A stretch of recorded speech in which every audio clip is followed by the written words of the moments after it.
What's good, people?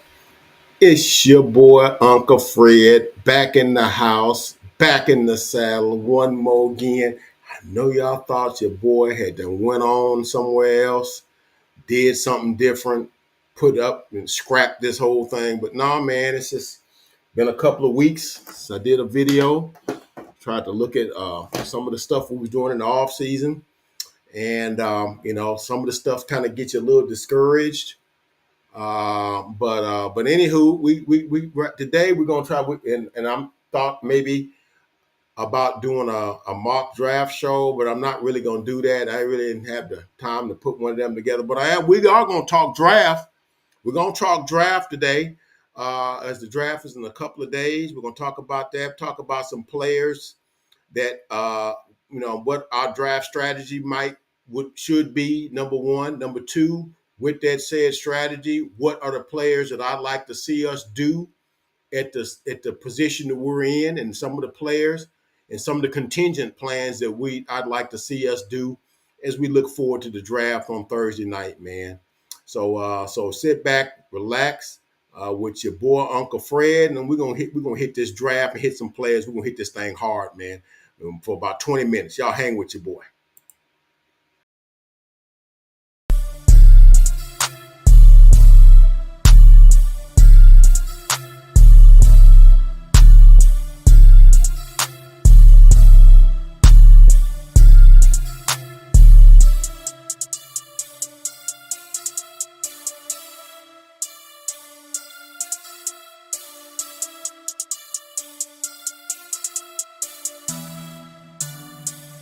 2 times on the beat, bitch. Again, what's good? It's your boy Uncle Fred, back in the house. Please hit that like, the comment. If you want to, give me your take on what you like about, some of the players that I selected. I got some info on all of these players. I might not read all of them, but I got that just in case. And then comment and subscribe if you like what we're doing here. Like you said, when you hit the like, that lets other people know that Uncle Fred got some good stuff going, and got some good content going, and still trying to build this thing, trying to do it in a part-time capacity, but we're gonna still do this thing, man. We're gonna still do it. So all right, so let's go ahead and get it crack-a-lacking. So I'm gonna go ahead and here, let me hit my talking points here. All right.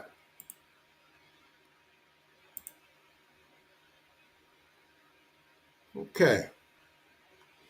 So understanding this, we talking about the Dallas Cowboys now. Let's just understand who we talking about. It's, a lot of times you got to understand who your who your subject is. So as you know, the Cowboys, we don't we team build a certain way and a certain method, and that's by the draft. And so we primarily get most of our players through the draft. We very seldom dibble dabble in free agency, um, and very seldom make a trade. Any of these creative trades, stuff like that on draft day trade. We do a little bit of that, but not a whole lot. Primarily, we are a draft team. I would say draft and develop, but in order to develop, you need top line coaches to develop. And we don't really do the develop part. We draft, and guys just kind of get better as they play longer. That's kind of how we do it. I don't think we develop as well as we ought to. But understanding this now, we are drafting this year at position 24. So I'm gonna go ahead and uh, give you what our draft position drafts are. Let's see here. I want to say it's right here.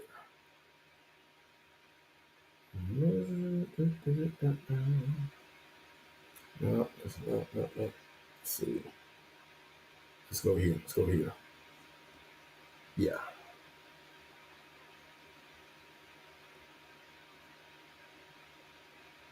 Yeah.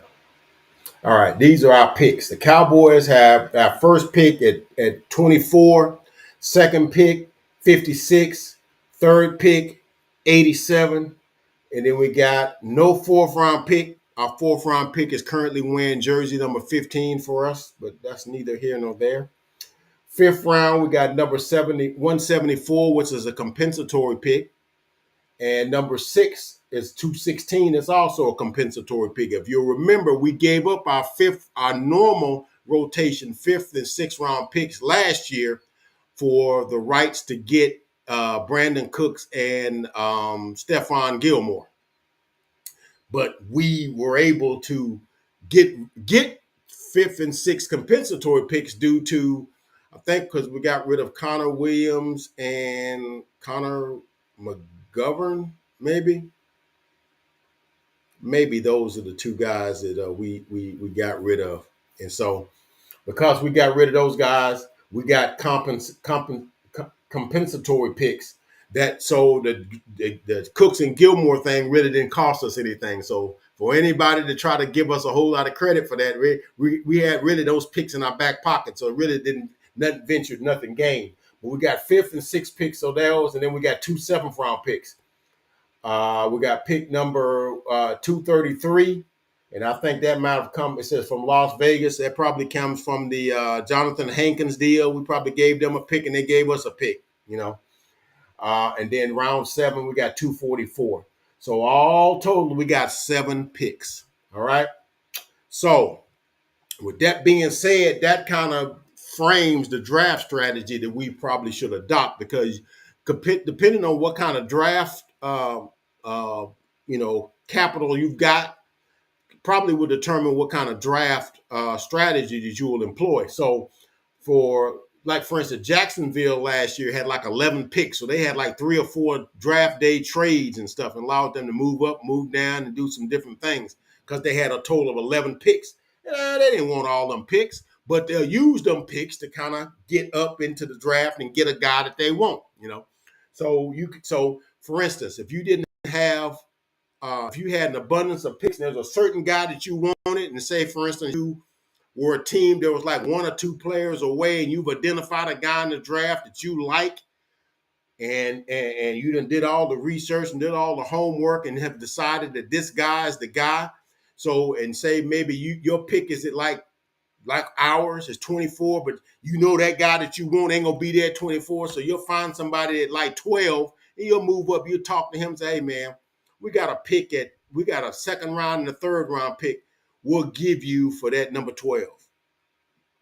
And so you'd have to give up draft capital to move up, 12 spots or what have you. I don't know what the ratio is, how many spots mean how many draft picks. There's a formula for that. I don't know all that, but that's what you do. But that's if you have an abundance of picks, right? So that's when you would draft, when you would move up in the draft. And a lot of people are saying the Cowboys, if they find a guy they won't, just move up in the draft. I'm like, yeah, but dude, we ain't got but 7 picks, And if you understand what we've done in the offseason, we done let go of like 10 players. 6 of them are starters. So right now, even if you drafted all 7 players, most drafts ain't but about maybe a quarter, maybe half would stick. Most of them dudes are, they play out their contract, and usually you just move them because because this draft is a crapshoot. Guys could be an all-world in college and never make it. And for some reason, his skill set don't translate, or, the speed of the game is just too much for him. His mental capacity, the ability to be able to be a pro and be able to do all of the adult type stuff and still be an effective player. Maybe some players in college can't elevate to that level. It's a lot of reasons why people. So as a result of that, all your players don't never make the team. So even if we drafted all 7 of these players, and we did an excellent thing on the draft, unlike we did last year, because we drafted about 7 or 8 players last year, and ain't none of them really did nothing. All the way from Mozzie, he didn't do much, and Schoon didn't do much. Both of them got shoulder surgery. Mozzie then dropped about 40 pounds, but I think he's gaining it back and what have you. But he's got shoulder surgery. Um, Overshown had ACL tear in the preseason, and we didn't have him. And Austin Richards got in like maybe a couple of games, didn't really do much. And Eric Scott didn't really do a whole lot. We didn't have a lot from him. Junior Fehoko never played in a game.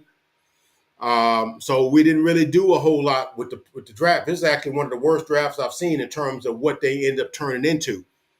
And then we got really more out of our undrafted free agents, out of Hunter Lipke, Brock Hoffman, TJ Bass. And I'm really excited about what we're going to see out of John Stevens Jr., who got hurt in the same game, I think, that Overshown got hurt in. If I want to say it was a Seattle game, if I'm not mistaken, in the preseason. But yeah, these are people that didn't get drafted, but the Cowboys got a list of undrafted players, then we form a draft list on those guys. I don't think other teams do that. As a matter of fact, I went on to there's a site called Score. Let me see if I can find it here. There's this scorecard or something like that. I'm trying to find it because I looked it all up and I got them on my tabs here. Yeah. No, that's not it. That's not it. Maybe it's this. Yeah, Sports Track. And when you look at that, you'll see it tells you like how much money teams have spent. And of course, we're at the bottom of the list of how much teams have spent. And then it looks at like, what your team is consisted of and like the percentage of players that are drafted or free agents or undrafted guys you claimed off of waivers and things like that, guys that you moved from the practice squad to the regular rotation and vice versa and stuff like that. You'll be interested to know that the Cowboys currently on their roster right now have 9, count them 9, 5 and 4, 5 and 4, okay? Undrafted guys, undrafted free agents. That's over twice as much as any other team. I went down the list and man, nobody else has more than 5. We got 9 of those guys. Okay. And most of those teams that's got an abundance of undrafted free agents are like, the team, not good teams. Broncos got 5, stuff like that. And, other teams, got, a certain amount, but we had the most by far, the most undrafted free agents. Because I can count like 5. What's the guy's name that played safety that had him at linebacker? He's an undrafted free agent out of Florida A&M. And then, of course, Hunter Lipke, John Stevens Jr., Peyton Hendershot, TJ Bass, Brock Hoffman, Terrence Steele. How many is that? I bet, and like I said, that's a lot. So let's let you know how you construct team, because most of them guys, when they come on the team, they make about $100,000 a year. So for as much as we make, we don't like to spend any of the money. So it's very incumbent upon us to hit on our draft picks, because that's where we get all of our, mojo from. And because we didn't hit on our draft last year and didn't do anything in the free agent this year, we done missed a whole cycle of player acquisition. Okay. So that being said, we only got 7 draft picks, so it would behoove us to move down. And so when you move down, people give you draft picks so they can move up. So for instance, right now we're sitting at 24 on our first round pick. And because of that, you could look at a team like, say, Kansas City or Buffalo. I think Buffalo drafts in front of us, though, because I don't think but they went further than us in the playoffs, though. So I think maybe they may be 30, 29, 28, 29, 30. But anyhow, they let go of a wide receiver. They let go of Stephon Diggs, let him go to the Texans. Okay. And we know that Kansas City is probably going to release Rashee Rice. That's kind of an unfortunate situation. So those are teams that might be looking to get a wide receiver. Kansas City might be looking to get a cornerback too, because they released or let go in free agency Jadarius Sneed to the Titans. So possibly they may want to move up to get a Nate Wiggins, who might not be there at 31, 32. May want to get a Cooper DeJean out of Iowa, who may not be there when they drafted 32, or a Kool-Aid McKinstry from Alabama, who might not be there at 32, or a Teron Arnold. Definitely won't be there. He won't be there at 24, so that would even involve us. But they also know they need wide receiver help, okay? Because they was kind of thin at wide receiver last year, and they was hoping to add to Rashee Rice. Now they got to replace Rashee Rice, so maybe they want to get a Xavier Worthy, or maybe a Brian Thomas Jr. And maybe we're looking at, we don't need a receiver that bad. We got other needs. So hey, Kansas City, we'll give you our 24, but give us your second and your third round pick, or your second and your fourth round pick, for this right to get up to number 24. You understand? So that might be something we would do. So, and that would give us additional picks. Okay. So in the position we're in, I think that would be the prime strategy. Either stand pat if you want to get the guy. And I got 3 guys that I would say I would hope that the Cowboys would get at 24, would stand pat for.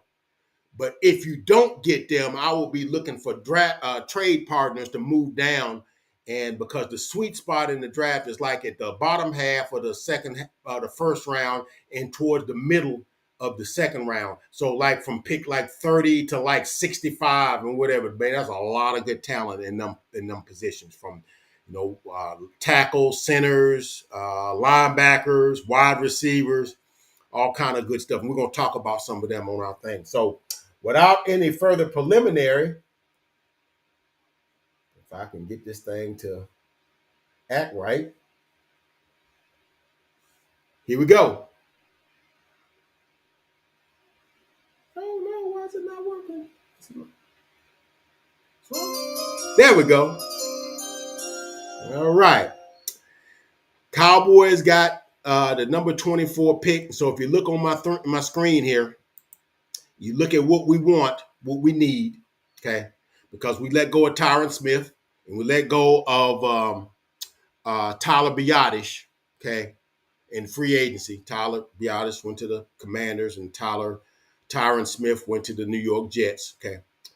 So we had those 2 positions open. So we will need tackles and or centers. Okay. So I have identified like 3 players that I think are plum players that I think if you drafting at 24 and these 3 guys are there at 24, you hang on to that pick and you pick that player.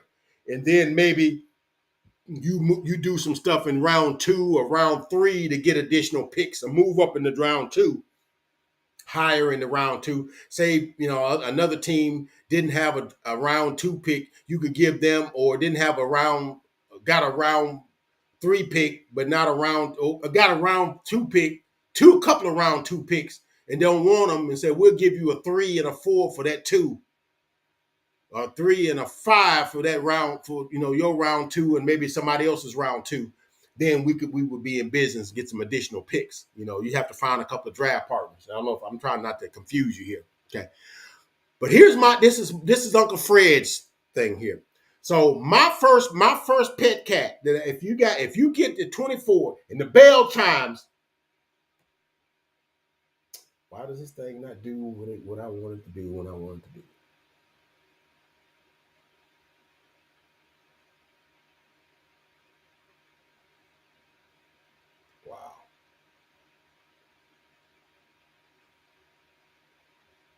All right, we ain't gonna worry about it. You're sitting at number 24. You hear the bell chime, and your pick comes to the thing. If you're the Cowboys, if number 1, you get this one dude, Troy Fontana, who is a tackle out of Washington. I'm gonna pull him up right now. If my internet's acting a fool right now. He's a left tackle out of the University of Washington. And I'm gonna pull up his stats here. Here we go. All right, no, that's not the one. Let's go back here. Let's go back another tab here. My stuff's running a little slow. Y'all just bear with your boy. Bear with your boy. We ain't gonna be here long. We're just gonna talk about a couple of guys. Come on, internet. Can we kind of work fast here? Because I want to kind of. Okay, let's look at this one. Okay, now the chime want to work. Okay. All right, let's see here. But Troy Fontana, here we go. That's not him. That's Cooper Beebe. Let's go back to this guy right here. See what this guy got. That's Zach Frazier. Okay, let's go back here. I got a bunch of dudes pulled up. Because your boy do his homework. So let's see what we got here. Okay, all right. Let's see here.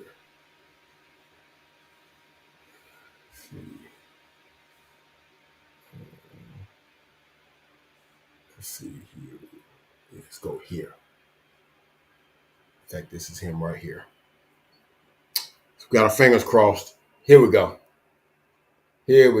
She's opening. Yeah, here we go. Troy Fontenot. I think that's how his name is pronounced. We call him, according to Skywalker, still calls him Troy Fats. Okay, Troy Fats. All right. He is 6'4", 317 pounds. He scored in an 86, ran a 5.01 40, University of Washington. His bio, he got redshirted in 2019. Played some left tackle.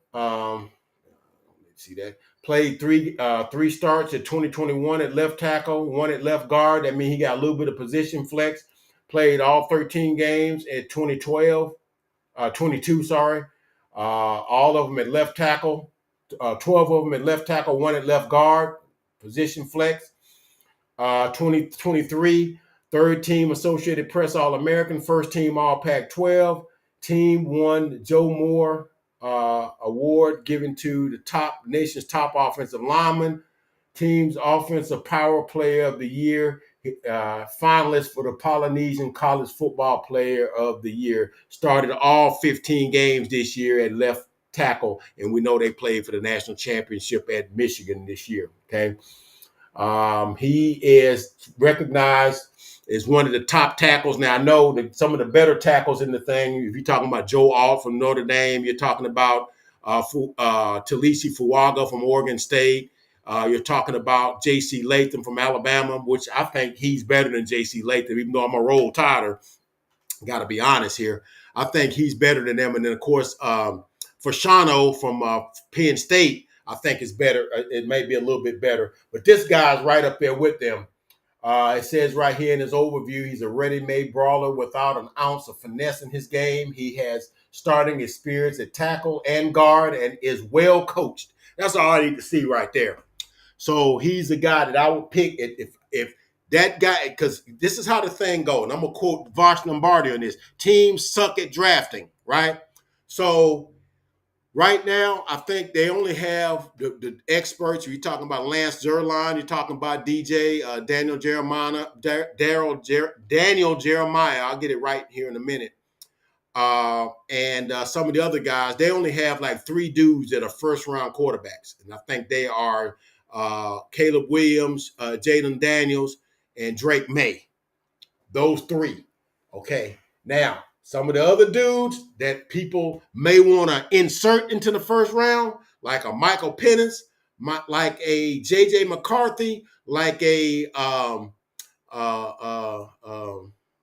Bo Nix, who none of those guys I think are first-round quarterbacks.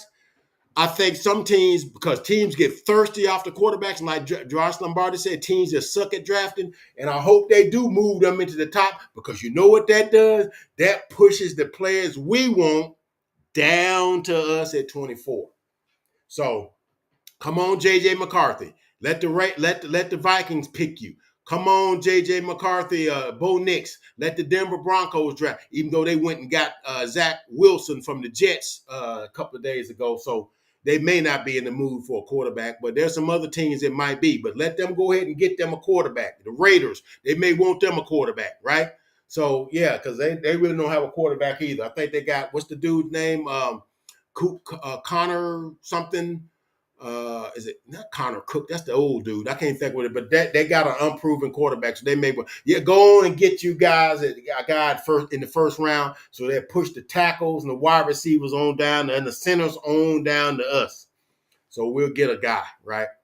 But yeah, if you see Troy Fontano, go ahead and turn that draft card in. If you Jerry Jones, Stephen Jones, or Will McClay, you turn that draft card in. Okay, the number 2 guy. If I was drafted, number 2, the guy that I would pick, okay, if I'm in the draft room, it just don't want to act right. I like picking it. I like hitting that thing. It just don't want to act right. But whatever, man. Whatever. But the second guy that I would get would be. Oh, here we go. Now it want to act right. Okay. The second guy that I would want to get in the 2024 NFL draft will be Graham Barton out of Duke University. Okay. Now he is my top pick because of one particular thing. It's one of the few things that I laud the Cowboys for is their ability to understand the positivity and the advantage of what they call position flex. Okay, Graham Barton, for those who don't know, is a center, has played guard, and has played tackle.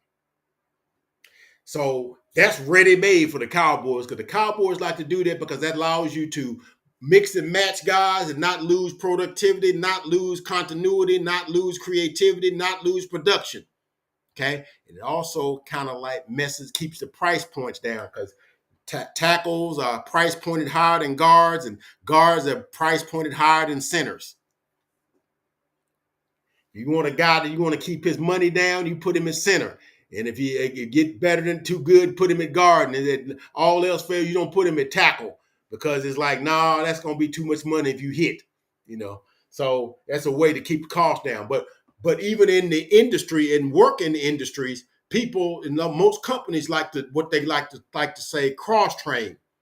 And that what that does is say they train you on this machine that this other guy runs in case he's out. You can move over there and then the productivity don't slip any. Then none of the continuity slips and none of that stuff like that. And there's no learning curve.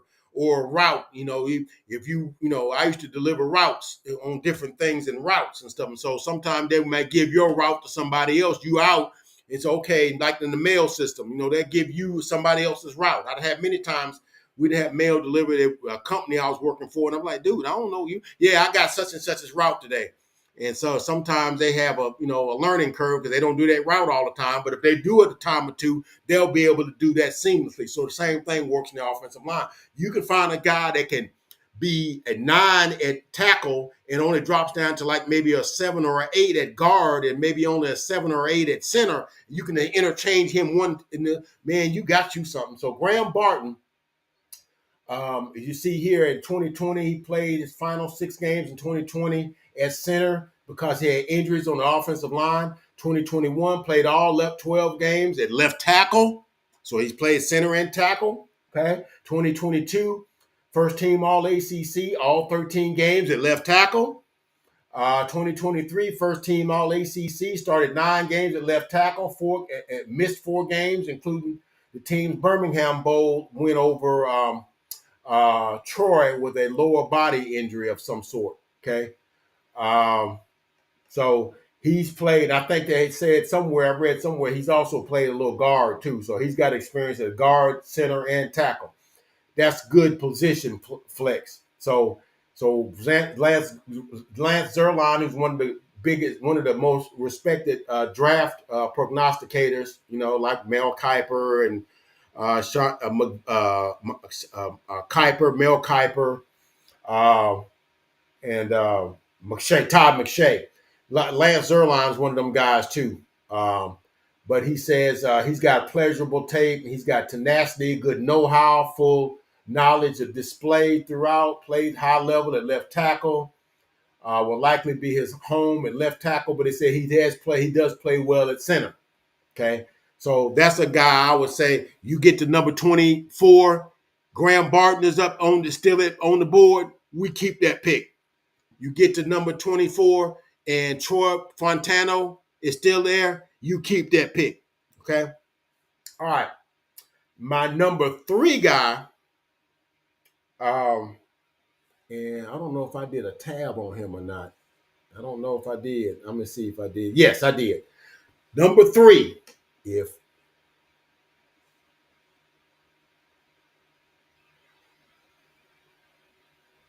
hold on. Number 3 pick.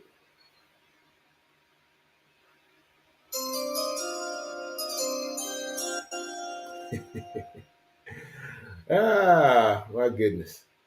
If this guy is at number 24 and he's still there, man, you hang on with that pick.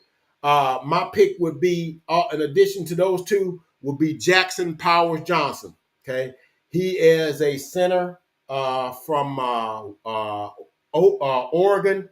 He's slated to be from rounds 1 to 2. Now, I've heard lately his draft stock has dropped because of some injury that he's had. I think he's had some concussion injuries because he is violent. I've watched some film of him through with Foots the King and Vosh Lombardi. This guy's violent, man. He's violent. He's got what they call WA. He has whoop AWS.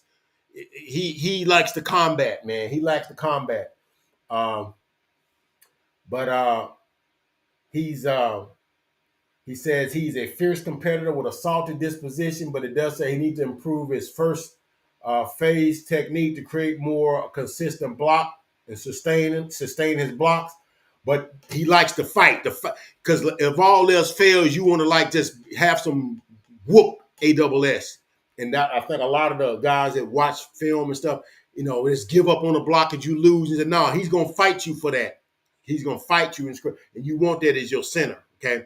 And they show thing where he's just throwing dudes out the club, He is 6'3" and 328 pounds, 32 and a half inch arms. That's a little short. He run the 40. No, he didn't run the 40. He did do 30 bench presses at 225, 32-inch vertical jump, 8.8-inch broad jump.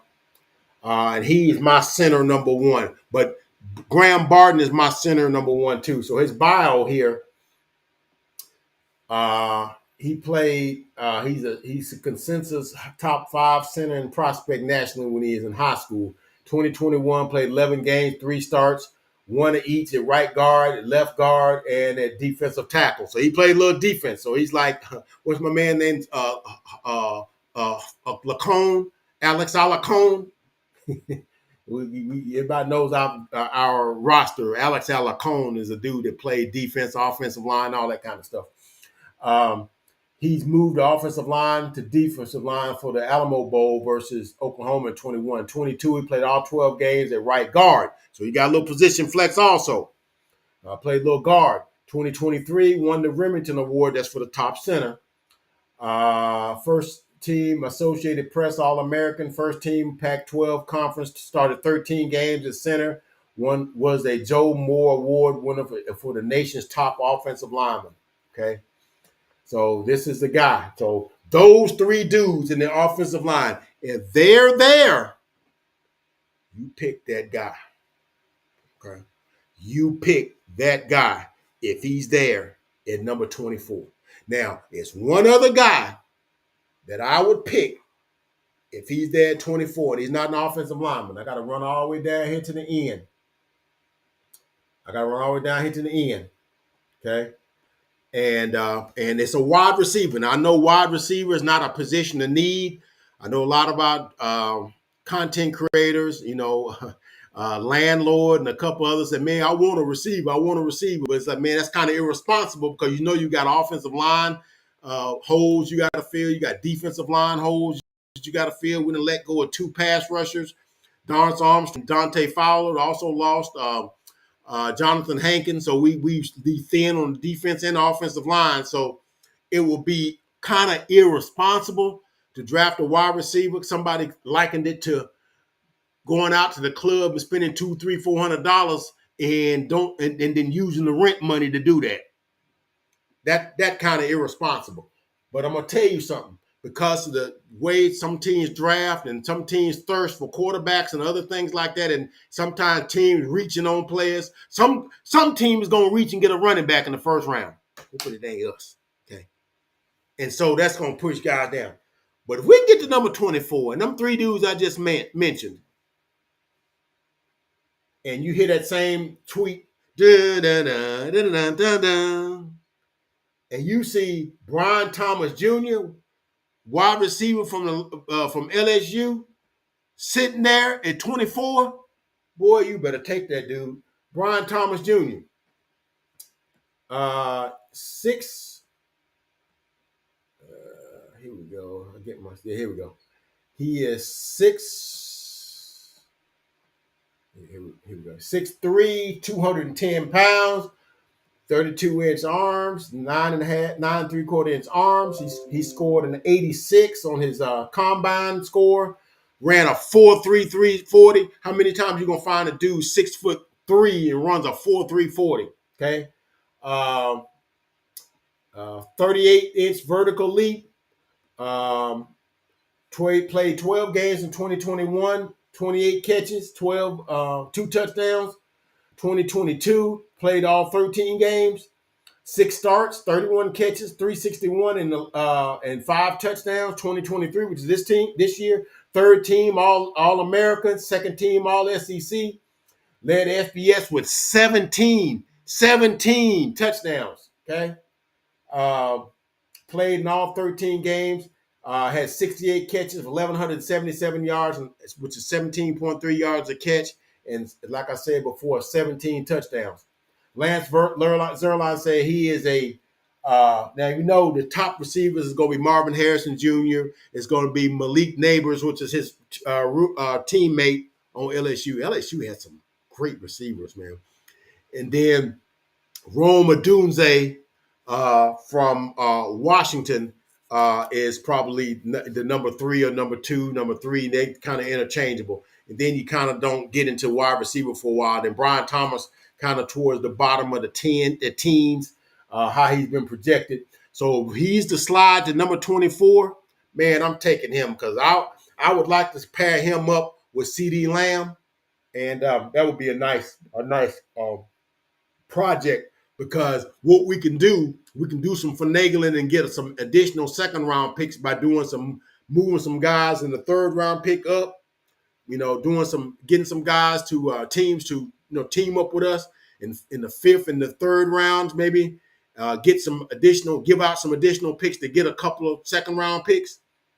And I think we could do that if teams had more than one 2nd round pick. And they may want some and didn't have no later round picks. Teams do that. Teams do some things if they want more picks. So that may be something you may want to do. People have all kind of draft scenarios based on how many draft picks they got and deals they made in years past that give them additional picks this year or whatever in certain rounds, or compensatory picks they've gotten for guys they've let walk in free agency. There's all kind of scenarios. So there's always a guy that got maybe a 5th round pick, got 3 2nd round picks, but may not have any later round picks and don't want to give up for the player they want. A 2nd round pick for him, may want to give up a later round pick for him. So they may give up a couple of 2nd round picks for 2 or 3 later round picks. People do that, And so if we was able to get some 2nd round picks, in addition to our number 56, then you could get a tackle. Like, here's a tackle that I would get if we did that. Here's a guy that I like. See if I can pull him up here. No,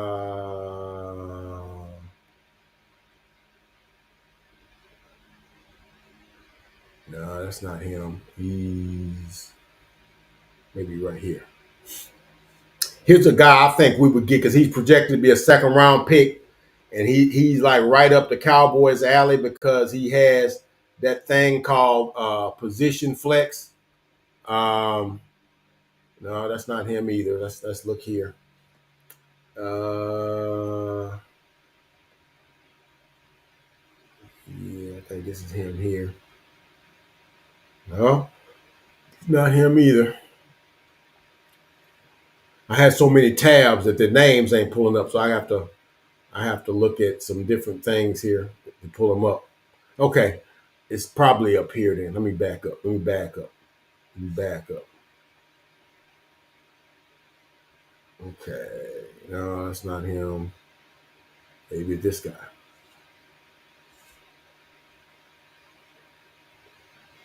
I think this is him. I gotta get all these ads out the way, man. I hate the ads because they always get in the way. No, it's not him. Not him either. What about this guy here? Is him? Let's see. Yes, this is him. Okay. All right. A guy named Kingsley Sumatea. Okay. Out of BYU. He's 6'6", 325 pounds. He's projected to be I think, according to Lance Zierlein, I think he's projected to be a number two, a second round pick. And the thing about him, he also has position flex, but because he's played a lot of left tackle and right tackle.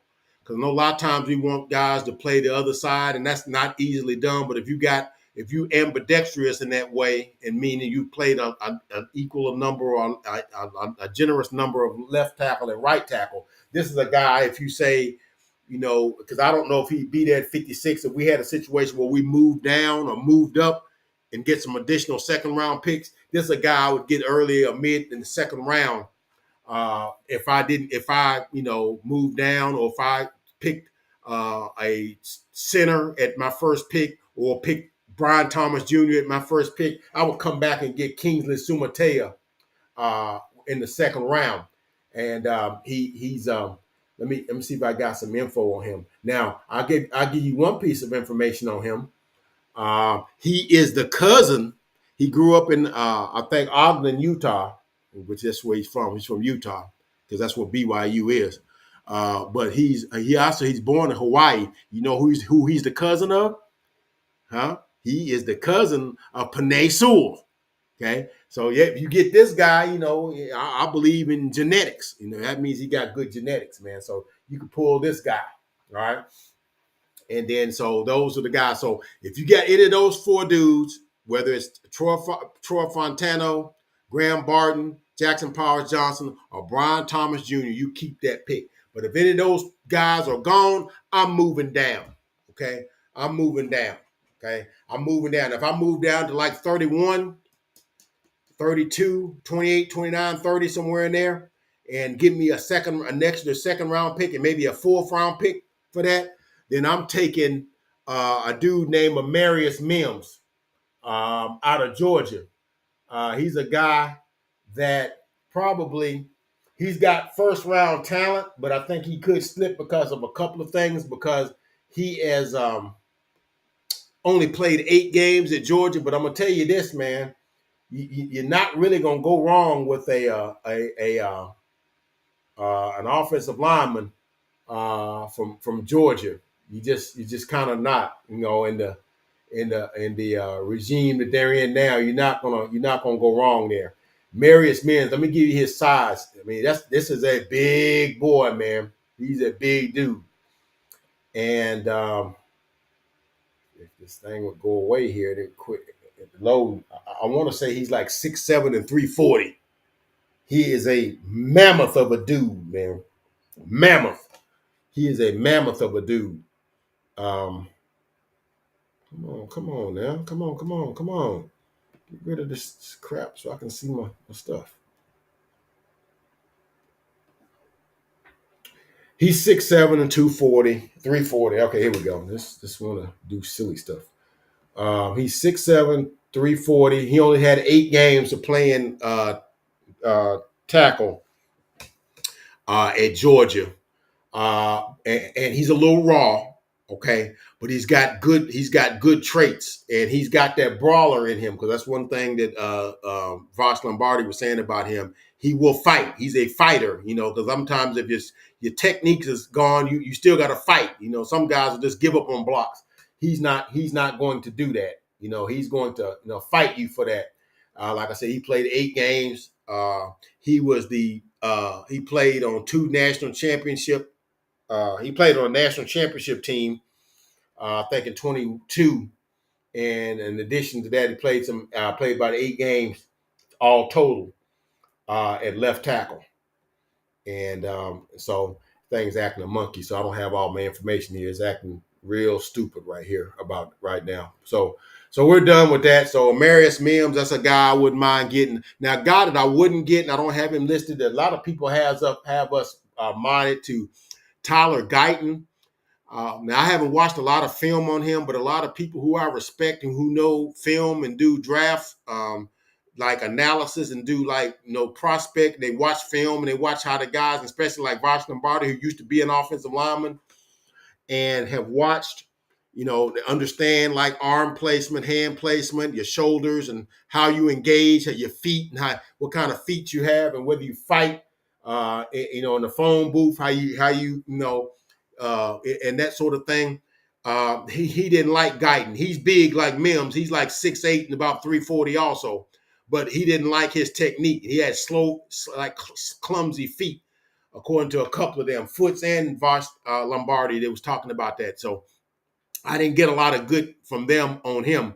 But the only downside to Mims is that he only has 8 games of experience. Okay.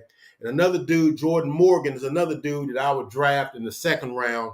He's like 6'5" and about 340. He's pretty good. He's coming off of an injury to his lower extremities, so he's kind of playing through an injury. I think there's some little slew-footedness to him also. But I like him better than I like Guyton.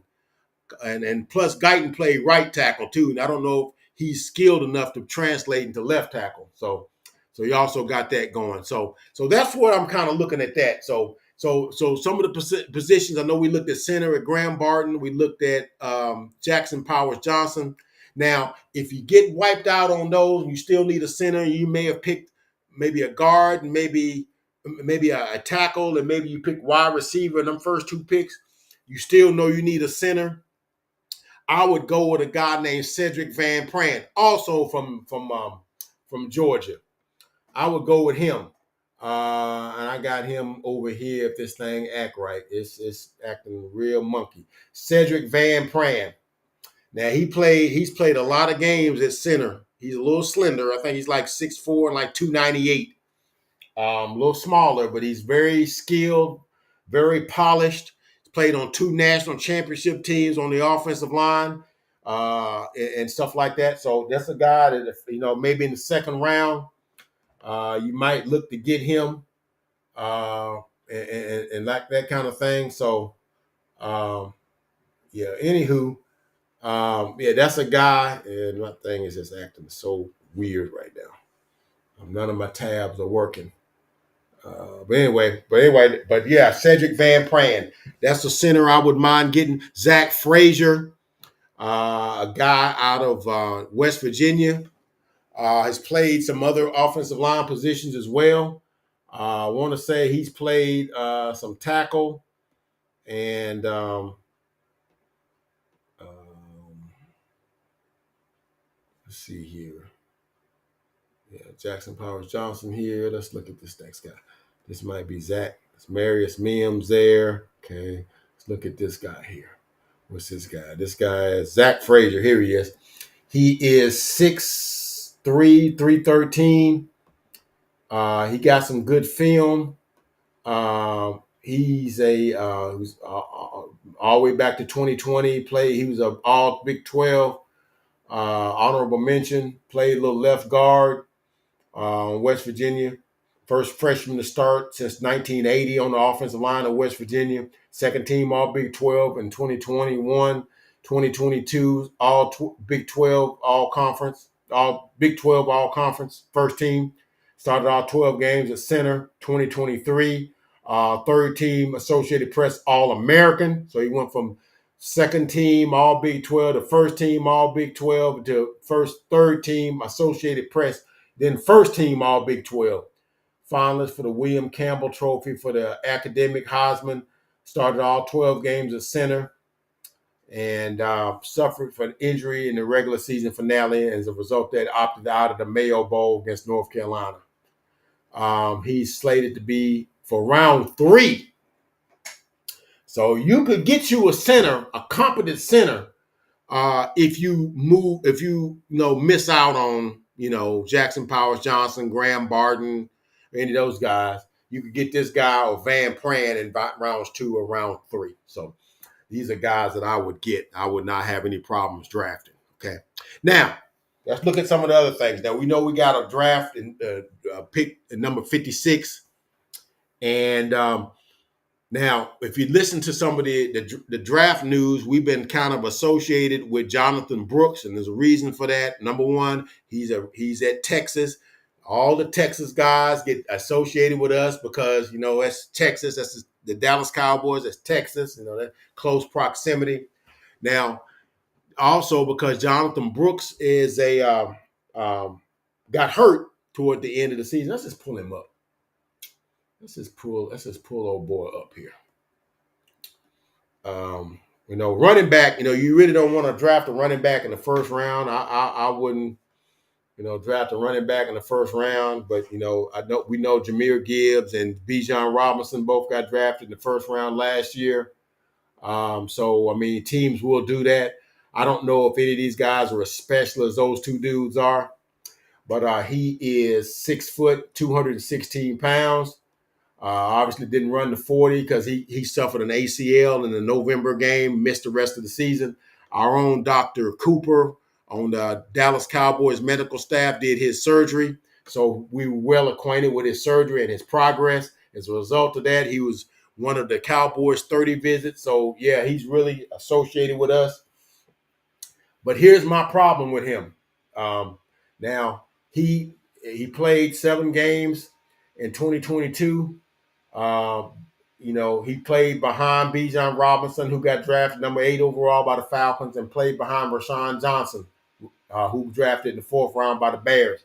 So he still was able to rush 30 times for 196 yards and 5 touchdowns. And then last year he got his chance to shine, he was all Big 12 conference, led the team with 1,139 yards rushing, 187 carries, 6.1 yards per carry, and 10 touchdowns.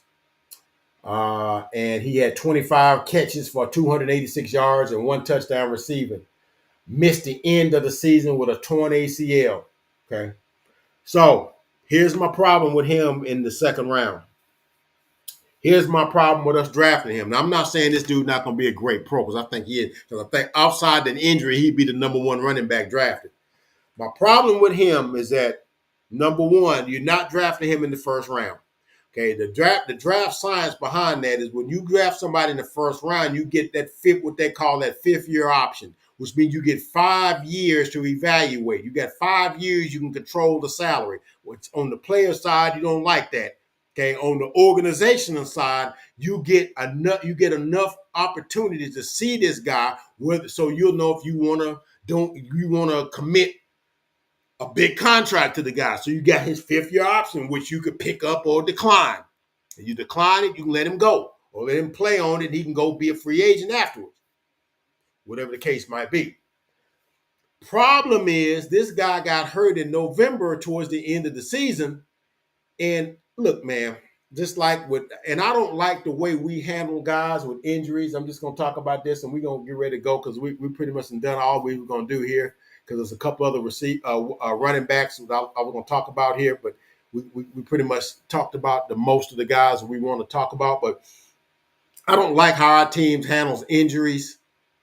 because like they handled Michael Gallup with an ACL, like they handled Terrence Steele with an ACL. I think they rushed them dudes back because what you have to understand with injuries like that, there's both a physical hurdle, which meaning whether that knee will hold up under the, especially if you're a running back, your game is all about cutting, planting, that knee got to be able to hold up. Okay. You got to clear that physical hurdle. Then after that, you got to clear the mental hurdle. I'm a plant, but you're thinking that it won't hold. So maybe you don't, put as much into it as you might. I saw a play the other night in the NBA game, in a team I like, the Philadelphia 76ers. My guy, Joel Embiid, just came back from like a meniscus surgery, like his 7th or 8th game back. And he did some play where he threw the ball off the backboard, caught it and dunked it and came down kind of hard on his right knee and kind of laid there for like minutes.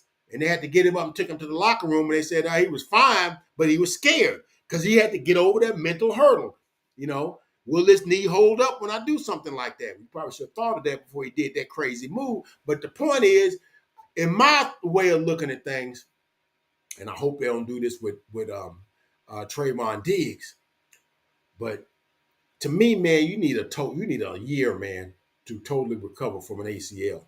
To me, okay. Now I know Adrian Peterson came back in 7 months and won an MVP in 2012. I know.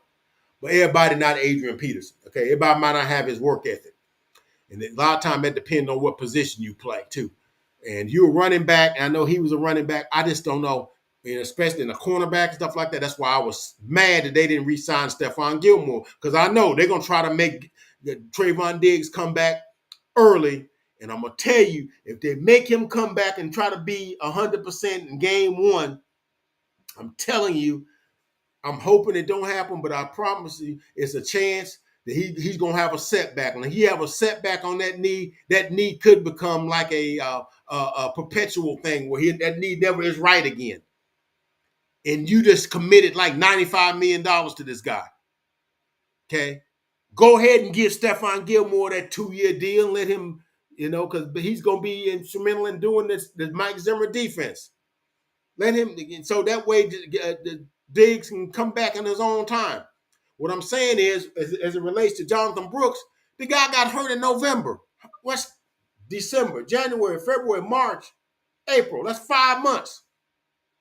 Okay? May, June, July, August, September. That's 10 months. Okay? So September, October, November. So by that time, we halfway through the season. We like game 10, game 11 by November, when I would be comfortable having him play. And how that don't really factor, because you only got 4 years with him. 3 years to really assess how good he's going to be. Because you got a half this year, and then you got the next year, and that third year, you kind of want to be making a decision, because you don't want to be having guys playing into their contract year. You want to make that decision going into his last year. And I don't know if you're going to have enough data to determine whether or not you're going to be able to keep this guy or not. Or if you're just going to get 4 years and we'll just rinse and repeat and get another dude in 4 years. And if you want to do that, then fine. If that's what you want to do, fine. I mean, but this guy, may have the potential to be one of the best running backs in the league. But, that's why I would rather, if I'm choosing a running back, I want him fresh out the box, ready to play. And so for me, my money, I would pick Trey Benson as my running back one, even though I think Jonathan Brooks is a better running back. I think Trey Benson, they're about the same size.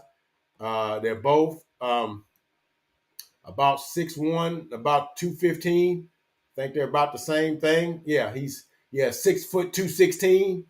Ran a 4.3 940, which is plenty good enough. Caught the ball well out of the backfield. They say they like him to be a little more decisive with his runs. Last year, he was led the ACC with 990 yards rushing. Man, it's a throwing league now where you lead the conference with 990 yards rushing. No, led the team with 990. I'm sorry, I misread. 154 carries. Okay, and I think he had 6 carries as a played at Oregon, and had a knee injury in 2020. Played 6 games, 10 games in 21, only 6 carries. Played in 22, had 154 carries and 156 carries. So in Holland, totaling had just a little over 300 carries in college. That's good. He's still kind of fresh. Had 990 yards rushing in 22, 906 yards rushing in 23, on 156, 5.8 yards, 6.4 the year before, and 14 rushing touchdowns. Played in all 13 games. Also caught 20 passes for 227 and 4 touchdowns receiving. That's my running back one. That's who I would pick at number 26 or 56. I'm sorry. But I know they're going to want to pick Jonathan Brooks. I just think it's not in the best cost factor. And I know we like to be cheap, but I know we like guys who we like. And I don't know if Trey Benson went to their 30 visit. But his weaknesses, he's got indecisiveness, leaves wasted yards and getting to where he needs to go, lacks vision and stuff like that. Another dude you might could get is a guy named Braylon Allen from Wisconsin. He's kind of a big guy with decent speed. He's like 6'1", 235. They think they want him to get a little lighter on his feet, but he's a power runner. And they changed the offense on him the last year. I think he only had 984 yards rushing last year, 5.4 yards a carry. Had 1,200 yards the year before, 230 carries. So he's had about 400 some odd yards of carries in his college career. 400 to 500 yards. He's sort of getting on the wear. That's why I'm not getting Blake, not even putting Blake Corum, because I think he's kind of worn down as a. So, and this is a guy, Zerline has him projected as a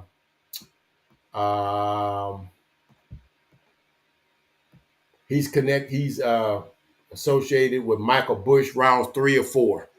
Okay, so you might get him at your round 3. So you could get him in round 3 if you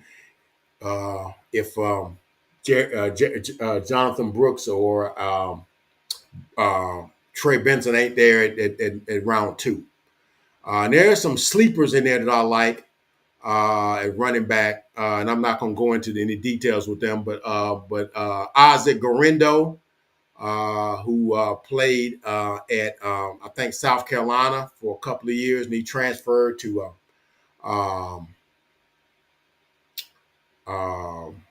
Louisville. And when he got the carries, he's able to get about 900 yards, and he ran like a 4.33 40. He's sort of a big back also. He's kind of a big back also. In my opinion, I think he's sort of a big back to have that kind of speed. And so that's a guy I wouldn't mind getting. He doesn't have a lot of wear and tear on him either, because you want to get guys with a lot of wear and tear. That means he has a higher ceiling. He's 6 foot and 221 pounds. But like I said, he ran a 4.33 40, and that sort of thing. And then another dude is a guy I like, also Marshawn Lloyd, which a lot of people like. People's looking at him in the 3rd and 4th round. He's not a lot of wear and tear on him either, because there's a throwing offense. He has some good yards for USC.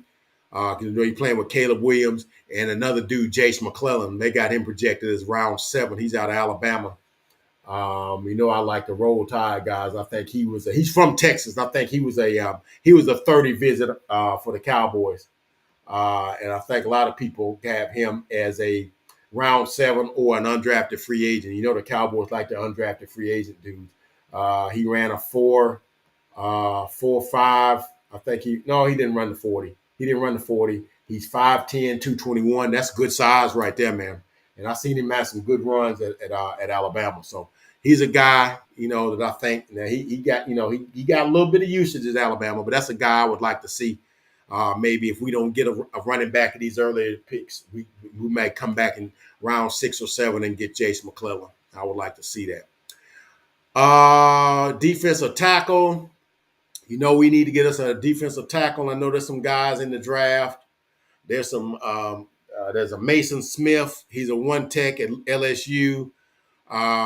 But uh, Brian Broadus didn't really like him. He's an LSU guy, and he was like, I ain't liking him. There's a McKinley Jackson that's out of Mississippi State. I wouldn't mind getting. He's like 335, 340. Kind of a not out of I think that's at Mississippi State, Texas A&M, Texas A&M. One tech. I would get him. But the number one tech coming out of college is Tavondre Sweat. Projected as a fourth-round pick because he had like a little mishap where he's had a little vehicular thing going on where he was DUI, whatever, coming from a party. He is like, I want to say he's like 6'5" and like 350. And he's just a one tech. He's going to have to be double teamed. They said you can't just single cover him. Big dude. Let's see here. Okay, so that's not him. Let's move back here, and we're gonna be soon gone here. Let's see. Let's look at this guy right here. This might be him. No, it's Lael McConkey.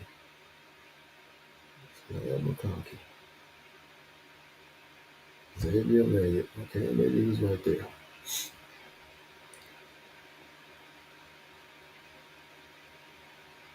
Sean Lord. No, let's go back here. Did I do him early or late? I'm trying to figure out when I look him up. Okay, no, it may be like right here, maybe. Let's see. Morton. Right here. Was he the last dude I looked at?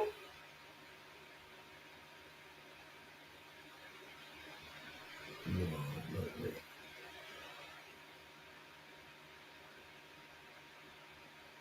Okay. But anyway, he's a big guy, one tech. We know Mozzie Smith is still, we still trying to figure out what's going on with him. And he, lost weight, gained weight, things like that. And so we don't know what mindset he's going to be in, and that sort of thing. So I'm not really sure what where he's going to be. The mindset, and we let go of Jonathan Hankins, so he really don't have nobody to learn from, and so we got guys like this might be him. No, not him. Man, I don't know where he is. I can't find his tab. But anyway, we got guys like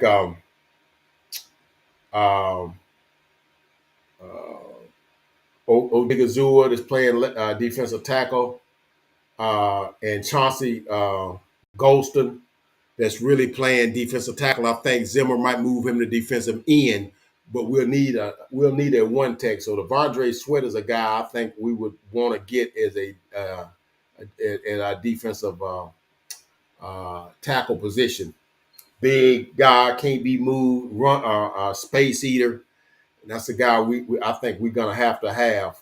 We're gonna have to have when we do, because we, contrary to popular belief, people don't understand this. People think that the most valuable positions on the football field is like the left tackle and all that sort of stuff. But no, man, really, it's up the middle.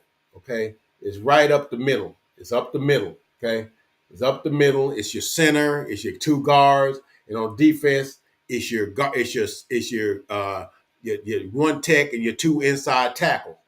Because that's how you move stuff. You get moved. And I promise you, in our the way our offense and defenses are run, I think that's the problems that I think we've been having. That we've been too soft in the middle, and I think because of that, we're able to not run the ball effectively. And in addition to that, we're not able to stop the run effectively. Okay. So as a result of that, we end up being what we call a little soft. Okay. We end up being a little soft. And so because of that, we teams run on us and then we can't stop the run, and then we can't run the ball ourselves because our center is not strong. And then, we kind of, Zach Martin is older. I like Tyler Smith. He's probably one of the best at the position, but he's learning too. But yeah, we got to get better at some of those positions, right? Uh, so, uh, and in addition to that, we need linebackers. Um,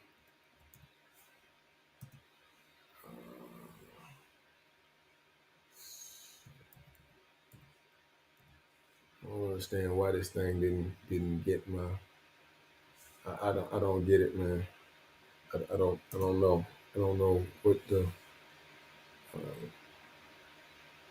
I don't get it.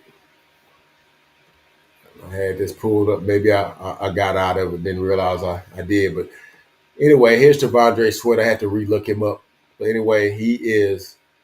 Here we go. Come on now. Here we go. He is from Huntsville, Texas. Not Huntsville, Alabama. Huntsville, Texas. That's where the prisons are. He is 6'4". So I guess Patrick Mahomes made the mistake of daring our truck. No, not dare. The truck's taking it as a dare. I take it as one of the nicest guys in the league, at the base of the National Football League, making a very decent request. He doesn't want to see it. So what they did in our truck is immediately come on. Yeah, I'm not trying to hear that. He is 6'6", 6'4 3/4, 366 pounds. His comps are Sam Adams and Vita Vea. You ever heard them dudes? Vita Vea, the only dude in the NFL that stopped the tush push or the brotherly shove from the Eagles in their playoff game. Yeah, I ain't never seen nobody stop it. Vita Vea said, you ain't getting that. He's compared to him. And so once we need to get him, he's projected to be in the third or fourth round. We need to get him in the third round if we don't get a running back or whatever.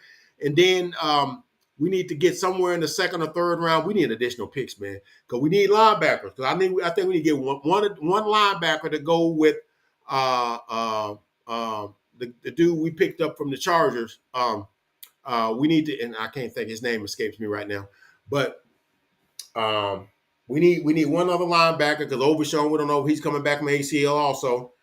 And we know that Damone Clark is coming back. We don't know if we like him or not. And then, of course, we got to draft some guys. That's the only two linebackers. Michael's a linebacker, but that's, we got Buddy Johnson, but he's practice squad dude.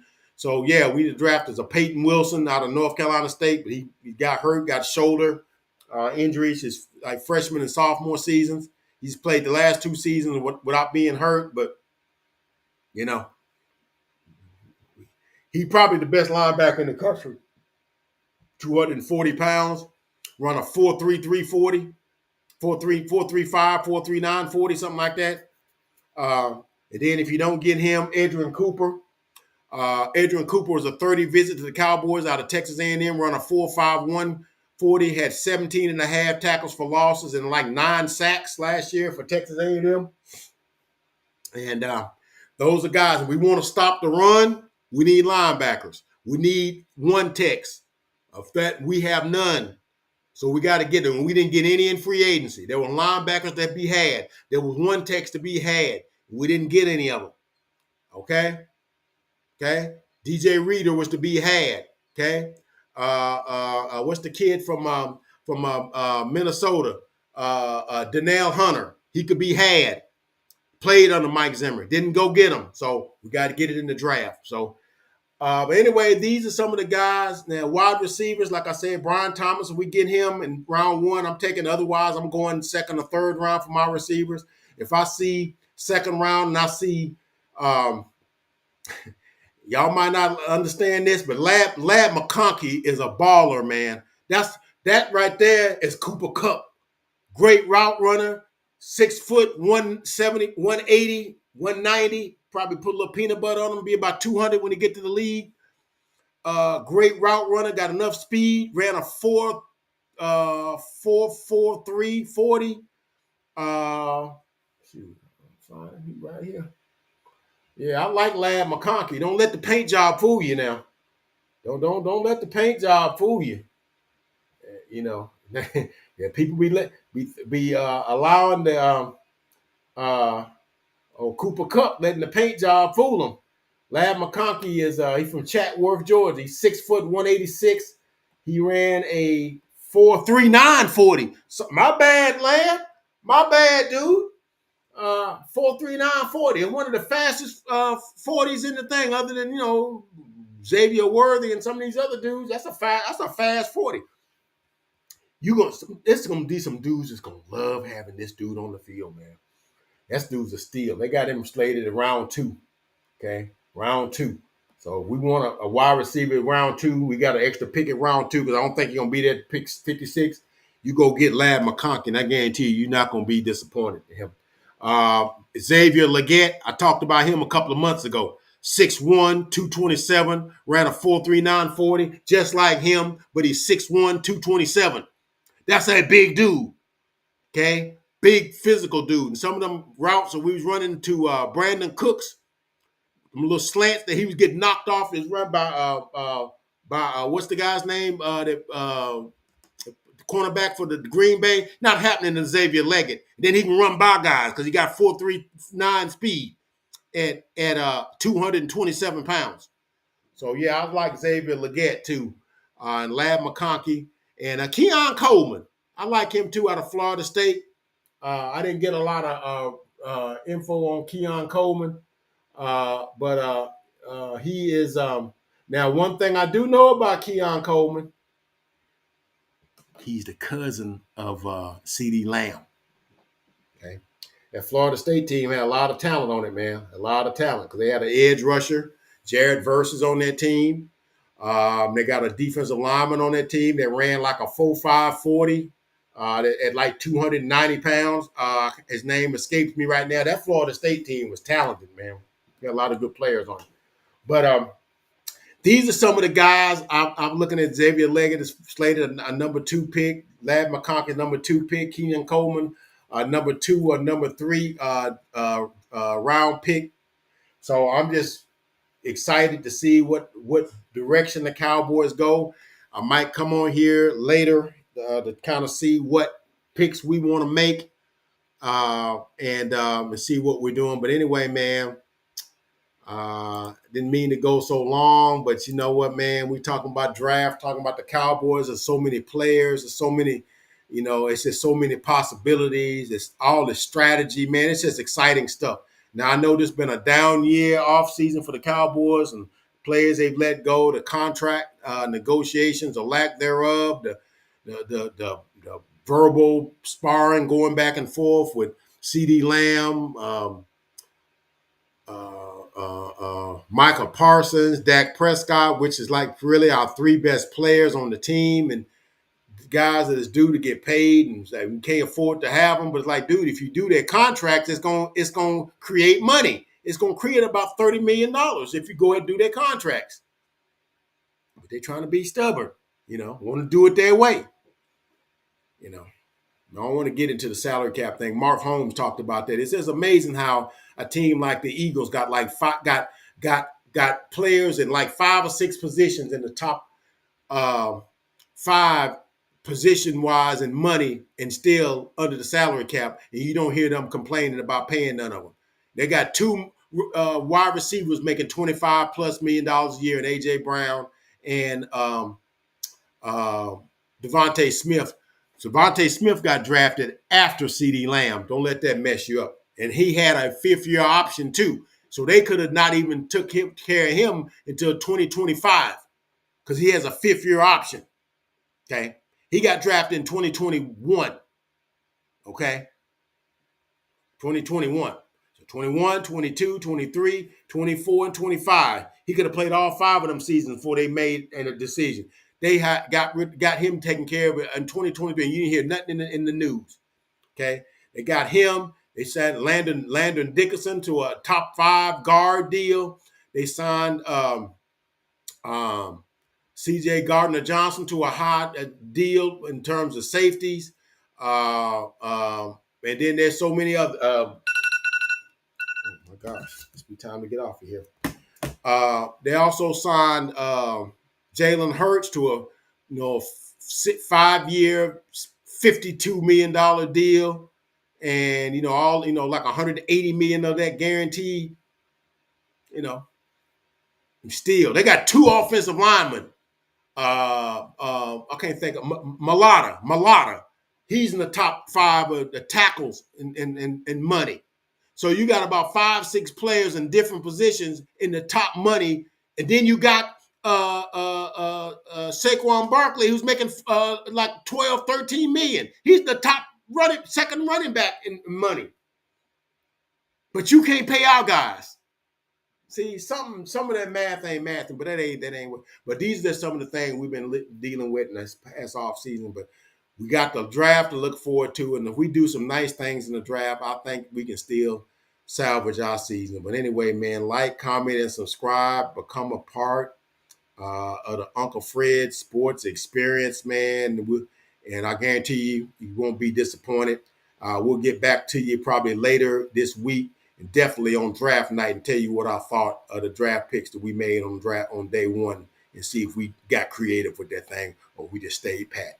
But you'll hear about it from me. But anyway, we'll talk with you guys later. You guys have a blessed day. We'll catch you guys on the next video.